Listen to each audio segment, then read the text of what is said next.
Hi అండి. అందరికీ నమస్తే. నేను మీ గీత. నా రాక్షసి పార్ట్ 2 వీడియో చివరిలో ఒక చిన్న ఇన్ఫర్మేషన్ ఉంటుంది. మిస్ అవ్వకుండా చూడండి. ఇక హీరో ఇంటి పేరు బృందావనం. పేరుకు తగ్గట్టే ప్రేమకి, ఆప్యాయతకి కొదవలేని ఆనందాల హరివిల్లు. గోపాలకృష్ణ గారు కోపంగా, రాధా నీ సుపుత్రుడెక్కడా? రాధ కంగారుగా, ఏమైందండి? ఎందుకంత కోపంగా ఉన్నారు? గోపాలకృష్ణ గారు కోపంగా కాక ఇంకెలా ఉండాలి? నీ కొడుకు చేసే పనులకి నా బ్రెయిన్ హీట్ ఎక్కిపోతుంది. రాధా అయితే కూలింగ్గా ఏమైనా తీసుకురానా చెప్పండి. గోపాలకృష్ణ గారు, ఇంత సీరియస్గా మాట్లాడుతున్నాగా నీకు జోక్గా ఉందా? రాధా మరేం చేయమంటారు? వాడెక్కడా అని అడిగారు. ఏం చేశాడని వాడి మీద అంత కోపంగా ఉన్నారు? ఈ మధ్య చీటికి మాటికి వాడిని ఏదో ఒకటి అనడం మీకు బాగా అలవాటైపోయింది. గోపాల్ గారు అసహనంగా, రాధా ఏం చేశాడో తెలియక నువ్వు అలా మాట్లాడుతున్నావు. రాధా మీరు కోప్పడే అంతగా ఏం చేశాడు వాడు? గోపాల్ గారు, ఏం చేశాడా? మినిస్టర్ కొడుకుని దారుణంగా కొట్టి హాస్పిటల్లో జాయిన్ చేశాడు. రాధా చూసారా నా కొడుకు ఎంత మంచివాడో? కొట్టాక వాడిని అలా వదిలేయకుండా హాస్పిటల్లో జాయిన్ చేశాడు. గోపాల్ గారు, తల్లి కొడుకుల్ని నేను మార్చలేను. అప్పుడే మన హీరో గారు విజిల్ వేసుకుంటూ ఇంట్లోకి అడుగు పెట్టబోతూ ఉండగా కోపంగా ఉన్న గోపాల్ గారిని చూసి ఆగిపోతాడు. కృతి హీరో గారి చెల్లెలు అక్కడికి వస్తూ, డాడీ అన్నయ్య ఎవరినో కొట్టి హాస్పిటల్లో జాయిన్ చేశాడంట. ఇప్పుడే మా ఫ్రెండ్కి తెలిసి నాకు ఫోన్ చేసి చెప్పింది. ఇప్పుడే అన్నయ్యని పిలిచి అడుగు. కార్తీక్ అక్కడికి వచ్చింది చూడకుండా నోటికి వచ్చినట్లు వాగుతుంది. పాపం పాపకి టంగ్ వీక్నెస్ కొంచెం ఎక్కువే. కార్తీక్ ప్రీతి నెత్తి మీద ఒకటి వేస్తూ, ఇక్కడే ఉన్నాను, నాన్న కాదు నువ్వే అడుగు. ప్రీతి కొంచెం భయంగా వాళ్ళ నాన్న వెనక్కి వెళ్ళి తాకుంది. గోపాల్ గారు, అయ్యా తమరు కొట్లాట్లు ఇంకేమైనా ఉన్నాయా? ప్రీతి, అలా అడగండి డాడీ. కార్తీక్, ఏయ్ నువ్వు నోరు మూసుకొని లోపలికి పో. గోపాల్ గారు, ఆ మినిస్టర్ కొడుకుని ఎందుకు అంతలా కొట్టావు? కొట్టిన వాడిని వాళ్ళ నాన్నకు ఫోన్ చేసి నీ కొడుకు హాస్పిటల్లో ఉన్నాడు వచ్చి తీసుకుపో అని ఎందుకు చెప్పావురా? కార్తీక్, డాడీ వాడిని నేను ఊరికే కొట్టలేదు, తప్పు చేశాడు కాబట్టి కొట్టాను. తప్పు చేస్తే మినిస్టర్ కొడుకునే కొడతావా? మినిస్టర్ కొడుకుని ఏంటి డాడీ, వాడు బాబునైనా నేను కొడతాను తప్పు చేస్తే. గోపాల్ గారు, ఒరేయ్ తప్పు చేస్తే పోలీస్ కంప్లైంట్ ఇవ్వాలి కానీ గొడవలని నీకెందుకురా? కార్తీక్, వాడు మా క్లాస్లో అమ్మాయిని వేధిస్తే ఆ అమ్మాయి వీడి టార్చర్ భరించలేక సూసైడ్ అటెంప్ట్ చేసింది. ఆ అమ్మాయికి ఏమైనా జరిగితే ఆ అమ్మాయి ప్రాణాల్ని తిరుగు తీసుకురాగలమా? గోపాల్ గారు, అందుకని వాడిని అంతలా కొట్టాలా? కార్తీక్, కొట్టడం కాదు డాడీ, చంపేయాలి. కానీ ఒక తల్లికి కొడుకుని దూరం చేసి కడుపు శ్లోకం మిగలకూడదని దెబ్బలతో సరిపెట్టాను. గోపాల్ గారు, హీరో అనుకుంటున్నావా నువ్వు? ఈ మధ్య తెగింపు ఎక్కువైంది నీకు. కార్తీక్, డాడీ మీరేమైనా అనుకోండి, నేను నాలా మాత్రమే ఉంటా. భయంతో ఏదో అవుతుందని చేతులు ముడుచుకొని కూర్చోవటం, మౌనంగా ఉన్న వాళ్ళు చేసేది చూస్తూ భరించడం నా వల్ల కాదు. ఈ టాపిక్ ఇక్కడితో వదిలేయండి. గోపాల్ గారు, నిన్ను నేను అస్సలు మార్చలేను అని కోపంగా వెళ్ళిపోతారు. కార్తీక్ నవ్వుతూ, మమ్మీ నేనేమైనా డాడీతో తప్పుగా మాట్లాడ్డానా? రాధా, లేదు నాన్న, మీ డాడీ ఏదో కోపంలో అలా అన్నారు, కానీ నువ్వంటే ఆయనకు ఎంత ఇష్టమో నీకు తెలుసు కదా. కానీ కొంచెం జాగ్రత్త నాన్న అని కంటి నిండా నీళ్లతో చెప్తారు. Karthik, I love you mummy, ఇకపై నేను కొంచెం జాగ్రత్తగా ఉంటా. రాధా, ఉండు నాన్న నీకు దిష్టి తీస్తా, ఎంతమంది కళ్ళు నీ మీద పడ్డాయో అని దిష్టి తీస్తారు. కృతి, నేను ఇక్కడ ఒక దాన్ని ఉన్నాననే మర్చిపోయారు అని బొంగమూతి పెడుతుంది. కార్తీక్, నిన్నెలా మర్చిపోతాం రా, నువ్వు మా చిట్టి రాక్షసివి కదా. కృతి, నేను రాక్షసినా అని కార్తీక్ని కొడుతుంది. కార్తీక్, ఏంటే డాడీ దగ్గర నన్నే ఇరిగించాలని చూస్తావా అని కృతి వెనకాలే పడతాడు. తను దొరకకుండా పారిపోతుంది. వాళ్ళిద్దరినీ చూసి రాధ నవ్వుకుంటుంది. ఇకపోతే R K college of science and arts stress free education మోటోతో ఆ కాలేజ్ అనేది పనిచేస్తుంది. కాలేజ్ రూల్స్ అండ్ రెగ్యులేషన్ చాలా స్ట్రిక్ట్గా ఉన్న కాలేజ్లో లెక్చరర్స్ అండ్ స్టూడెంట్స్ మధ్య మాత్రం ఫ్రెండ్లీ నేచర్ ఉంటుంది. స్టూడెంట్స్ ఎడ్యుకేషన్లోనే కాకుండా అదర్ యాక్టివిటీస్లో కూడా ముందు ఉండేలా మేనేజ్మెంట్ చూసుకుంటుంది. ఇక enter the college. College reopen day అవడంతో కొత్తగా జాయిన్ అయిన న్యూ స్టూడెంట్స్ తమ కాలేజ్ లైఫ్ స్టార్ట్ అవబోతుందన్న ఆనందంతోనూ, ఇటు జూనియర్స్ సీనియర్స్ అయిన ఆనందంతోనూ స్టూడెంట్స్ అందరూ కూడా హడావిడిగా కాలేజ్ అంతా తిరుగుతున్నారు. సీనియర్ 1, కాలేజ్ ఫస్ట్ డే అయినా ఎందుకో నాకు హ్యాపీగా లేదురా.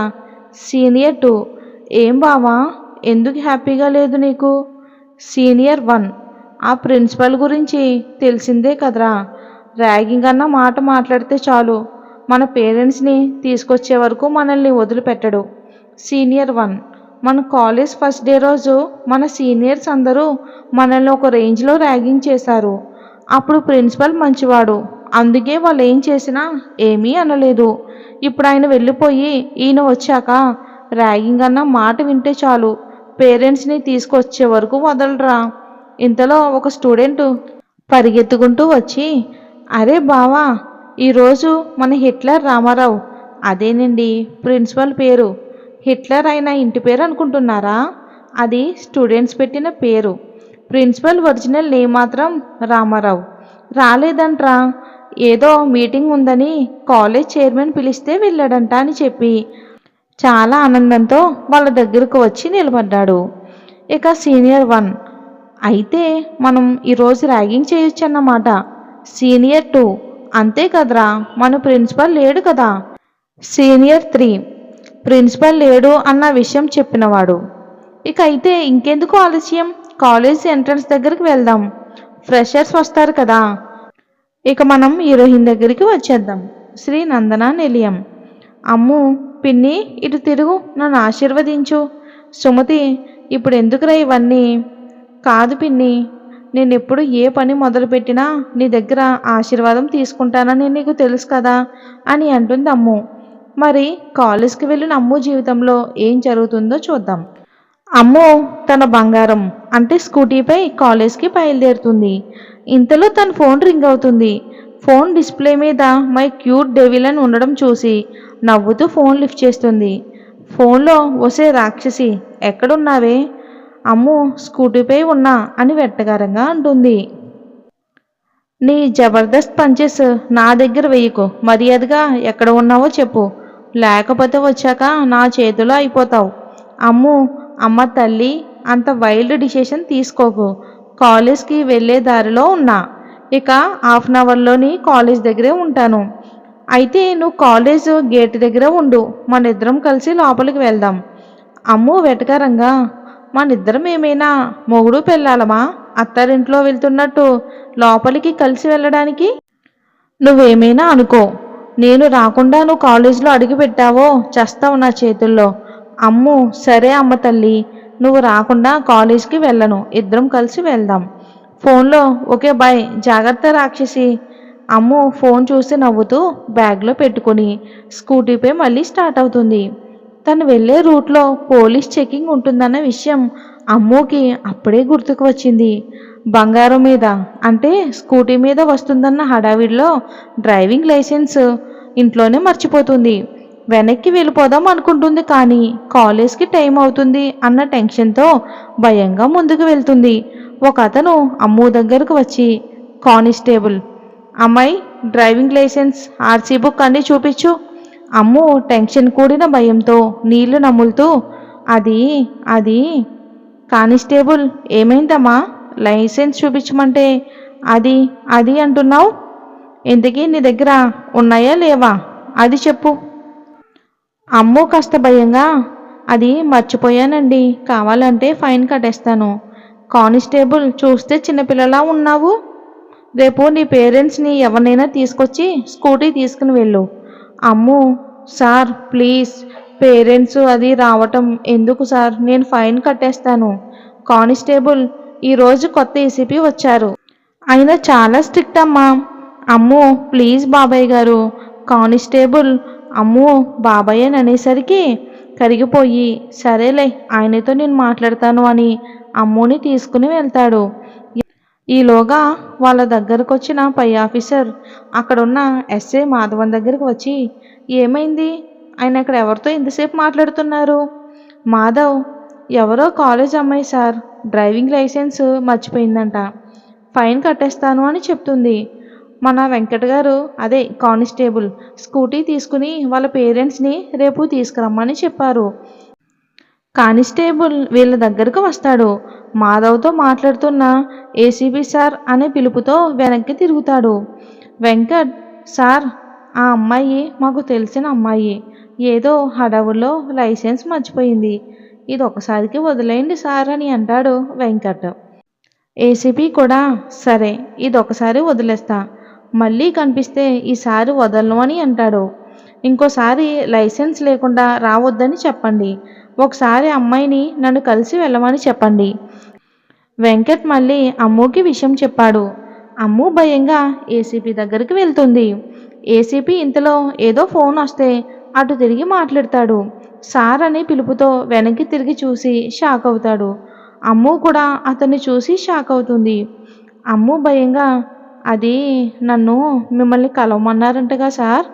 ఏసీపీ వెటకారంగా, వెంకట్ గారు మీకు ఎప్పటి నుంచి తెలుసు అని అడుగుతాడు. అమ్ము 15 మినిట్స్ బ్యాక్ నుంచి తెలుసు అని అమాయకంగా చెప్తుంది. ఏసీపీ మనసులో తను చెప్పిన దానికి నవ్వు వచ్చినా ఆపుకుంటూ పైకి కాస్త కోపంగా, ఇంట్లో వాళ్ళు నీకెందుకు స్కూటీ ఇచ్చారు? అమ్ము భయంగా, కాలేజ్కి స్కూటీపై వెళ్తానంటే డాడీ వెళ్ళమన్నారు. ఏసీపీ తన వైపు కోపంగా చూస్తాడు. ఏసీపీ అలా చూసేసరికి అమ్ముకి కళ్ళల్లోంచి నీళ్లు వచ్చి వెక్కుతూ ఏడుస్తూ ఉంటుంది. ఏసీపీ అమ్ము కళ్ళల్లో నీళ్లు చూసి శాంతించి, చూడు, ఇంకెప్పుడు ఇలా స్కూటీపై డ్రైవింగ్ లైసెన్స్ లేకుండా రాకు, సరేనా? నేను కాబట్టి సరిపోయింది, వేరే ఎవరైనా అయితే ఎలా ఉండేదో ఒకసారి ఆలోచించు. అమ్ము ఏడుస్తూనే తల ఊపింది. ఏసీపీ, అమ్మ నాన్న ఎలా ఉన్నారు, బాగున్నారా? అమ్ము, ఏసీపీ, ఇంతకీ మీ ఫ్రెండ్స్ నీతోనే జాయిన్ అయ్యారా? అమ్ము దానికి కూడా అని అంది. ఏసీపీ అసలు ఏది అడిగినా సరే అమ్ము నుంచి ఊ అనే మాట తప్ప ఏది రాకపోయేసరికి ఏసీపీ బాధగా, ఏరా, ఇంకా ఇప్పటికీ నాతో మాట్లాడవా? నేను ఏదో అన్నదానికి ఇన్ని సంవత్సరాల నుంచి నాతో ఒక్కసారి కూడా మాట్లాడాలి అనిపించలేదా? చెప్పరా, ఒకసారి నాతో నువ్వు ప్రేమగా అనే మాట పూర్తి అయ్యేలోపే అమ్ము చాలా అన్నట్టు చెయ్యి చూపించి, సార్ నేను ఇంక వెళ్ళొచ్చా? ఏసీబీ, బంగారం, నాతో నిజంగానే మాట్లాడవా? అమ్ము మౌనంగా అక్కడి నుండి వెళ్ళిపోయింది. ఏసీబీ అమ్ము వెళ్తున్న వైపే చూస్తూ మనసులో, ఎన్నాళ్ళరా నాకు ఇంకా దూరంగా ఉంటావు, నన్ను ప్రేమగా పిలిచే రోజు ఎప్పుడు వస్తుంది అని ఎదురు చూస్తున్నా అని బాధగా వెళ్ళిపోతాడు. అసలు తినికి అమ్ముకి ఏంటి సంబంధం? వచ్చే భాగాల్లో తెలుస్తుంది. ఇక RK college of science and arts. Ammu college బయట తన ఫ్రెండ్స్ కోసం, అమ్ముతో ఫోన్లో మాట్లాడిన అమ్మాయి కోసం వెయిట్ చేస్తుంది. 20 నిమిషాలు గడిచినా ఇంకా రాకపోవటంతో తను ఒకసారికి ఫోన్ చేద్దామని అనుకుని ఫోన్ చేస్తుంది. అమ్ము, ఎక్కడున్నావే డెవిల్? ఇక్కడ, నేను నీ గురించే వెయిట్ చేస్తున్నా. ఆ అమ్మాయి వెనక్కి తిరిగితే నీ వెనకే ఉంటా అని అంది. తనని చూసి ఫోన్ పెట్టేస్తుంది. ఆ అమ్మాయి అమ్ము దగ్గరకు వచ్చి, పదవే లోపలికి వెళ్దాం, అసలే ఫస్ట్ రోజు కదా, ర్యాగింగ్ ఎలా చేస్తారో ఏంటో అని కొంచెం ఎగ్జైట్మెంట్గా అంటుంది. అమ్ము టెన్షన్గా, ఒసే పూజ, ఏంటి ఆ మాటలు? ఇక్కడ నేనేమో ర్యాగింగ్ చేస్తారని భయపడి చేస్తున్నా, నీకేమో ర్యాగింగ్ కావాలా అని కోపంగా అంటుంది. పూజ, ఎందుకే భయం, నేను ఉన్నా కదా, మన ఇద్దరం కలిసి కాలేజ్ నుండి లోపలికి వెళ్దాం అని ధైర్యంగా ఉండు, నేను ఉన్నా కదా, నువ్వేం కంగారు పడుకు అని అంటుంది. నువ్వేమో నా మీద పంచి డైలాగులు వేస్తున్నావు, ఏం జరుగుతుందో ఏంటో అని ఇద్దరు కాలేజ్ లోపలికి ఎంటర్ అవుతారు. మరి ఏం జరుగుతుందో వచ్చే భాగంలో చూద్దాం.